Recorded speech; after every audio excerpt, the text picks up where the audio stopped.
Chapter 7. Jewish, Early Christian, and Byzantine Art, with a main focus on cathedrals. The catacomb was a final resting place for those around the 3rd century to 500 CE. They were painted with images of salvation based on the prayers for the dead. Yet by the 4th century, painting in the catacomb had become even more elaborate. In the last picture, a piece from the book on page 249, it is of the ceiling, with Jesus' head, and on both sides are the Greek letters Alpha and Omega, the beginning and the end. Our first cathedral is the Church of Santa Costanza. The building's interior is sheathed in mosaics and fine marble. The mosaics in the vault recall the catacomb's syncretic images. One section, for example, is covered with a tangle of grapevines, filled with naked male child angels derived from classical art. Next is the Mausoleum of Galla Placidia, which is a cross-shaped building which gives emphasis to those who enter, that they might be passing from the real world into a supernatural one. When viewing the interior of the mausoleum, it is the place of final resting. Catacombs cover the inside along with mosaics of St. Lawrence, whom the building may have been dedicated to. Opposite the mosaic of St. Lawrence is another mosaic, that which is known as the Good Shepherd. A picture of Jesus as a young boy tending to his flock of sheep. In the picture, even though Jesus is young, you can still tell that they wanted to make it known that he was the true king. The Church of Hagia Sophia, located in Istanbul, Turkey.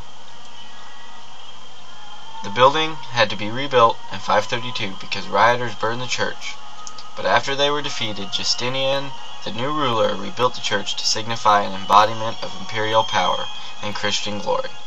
Mosaics cover the walls on the inside all the way up to the huge dome in the middle. The large medallions were added by the Ottoman Turks when they turned the church into a mosque. Now the church is used primarily as a museum. The design of San Vital is a basic octagon with a central dome. The complexity of the cathedral can be summed up in the time it took to construct the building. It took a total of 30 years to finally accomplish the whole building inside and out. Mosaics cover the huge archways also going up to the very center of the dome. The mosaic decoration in the church combine imperial ritual, Old Testament narrative, and Christian liturgical symbolism. Even Emperor Justinian thought the church could use some direction when he included himself and Theodora into a mosaic. Justinian's mosaic depicts him as a supreme emperor, and Theodora helps show the riches of the Byzantine Empire.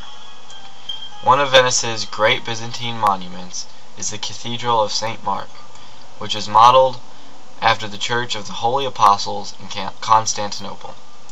The cathedral is very complex, made out of marble, with mosaics covering the vaults, penitentives, and domes. The cathedral was started in 1063 and was not finished until the 16th and 17th centuries. The Cathedral of Santa Sophia is probably one of the most meaningful pieces of architecture to look at just from the outside. It is made up of 13 domes, one large dome and 12 smaller domes, which are to represent the 12 apostles. The large dome on the inside has a mosaic Christ the Pantocrator, ruler of the universe.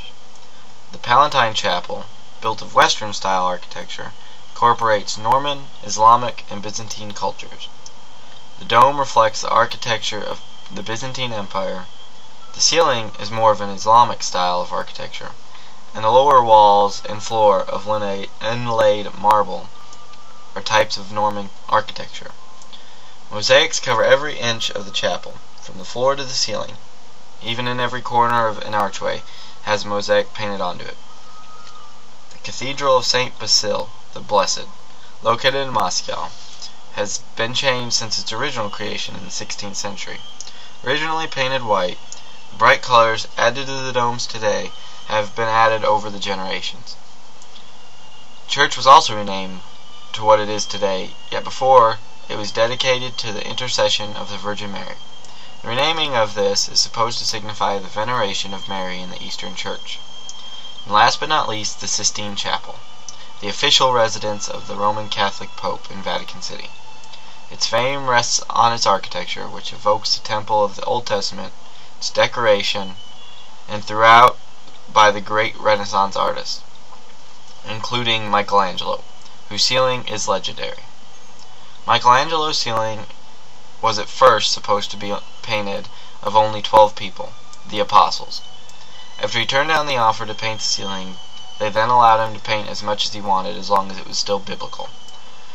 There were more than 300 upon completing the ceiling. After the ceiling, he began what is known as the Last Judgment, which depicts the second coming of Christ, behind the altar of the Sistine Chapel.